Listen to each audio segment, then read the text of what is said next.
Jérémie, chapitre 9. Oh, si ma tête était remplie d'eau, si mes yeux étaient une source de larmes, je pleurerais jour et nuit les morts de la fille de mon peuple.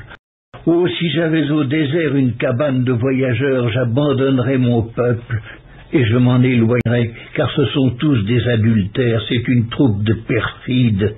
Ils ont la langue tendue comme un arc et lancent le mensonge. Ce n'est pas par la vérité qu'ils sont puissants dans le pays, car ils vont de méchanceté en méchanceté, et ils ne me connaissent pas, dit l'Éternel.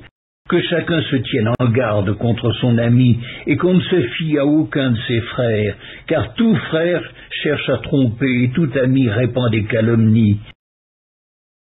Ils se jouent les uns des autres et ne disent point la vérité. Ils exercent leur langue à mentir, ils s'étudient à faire le mal.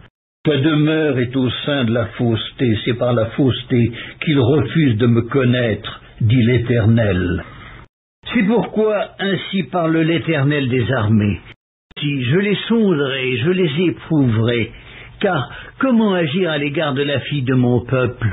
Leur langue est un trait meurtrier, ils ne disent que des mensonges.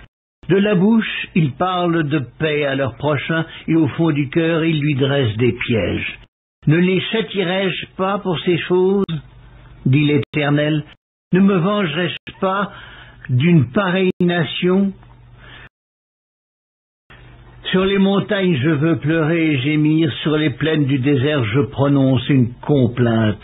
Car elles sont brûlées, personne n'y passe, on n'y entend plus la voix des troupeaux. Les oiseaux du ciel et les bêtes ont pris la fuite, ont disparu. Je ferai de Jérusalem un monceau de ruines, un repère de chacals, et je réduirai les villes de Juda en un désert sans habitants. Où est l'homme sage qui comprenne ces choses? Qu'il le dise, celui à qui la bouche de l'Éternel a parlé. Pourquoi le pays est-il détruit, brûlé comme un désert où personne ne passe? L'Éternel dit, c'est parce qu'ils ont abandonné ma loi que j'avais mise devant eux, parce qu'ils n'ont point écouté ma voix et qu'ils ne l'ont point suivie, parce qu'ils ont suivi les penchants de leur cœur et qu'ils sont allés après les Baals, comme leurs pères le leur ont appris. C'est pourquoi ainsi parle l'Éternel des armées, le Dieu d'Israël. Voici, je vais nourrir ce peuple d'absinthe et je lui ferai boire des eaux empoisonnées. Je les disperserai parmi des nations qui n'ont connu ni eux ni leur père, et j'enverrai derrière eux l'épée jusqu'à ce que je les ai exterminés. Ainsi parle l'Éternel des armées. Cherchez, appelez les pleureuses et qu'elles viennent. Envoyez vers les femmes habiles et qu'elles viennent. Qu'elles se hâtent de dire sur nous une complainte, et que les larmes tombent de nos yeux, que l'eau coule de nos paupières, car des cris lamentables se font entendre de Sion. Et quoi? Nous sommes détruits, nous sommes couverts de honte, il nous faut abandonner le pays, on a renversé nos demeures. Femmes, écoutez la parole de l'Éternel et que votre oreille saisisse ce que dit sa bouche. Apprenez à vos filles des chambres, enseignez-vous des complaintes les unes les autres. Car la mort est montée par nos fenêtres, elle a pénétré dans nos palais. Elle extermine les enfants dans la rue, les jeunes gens sur les places.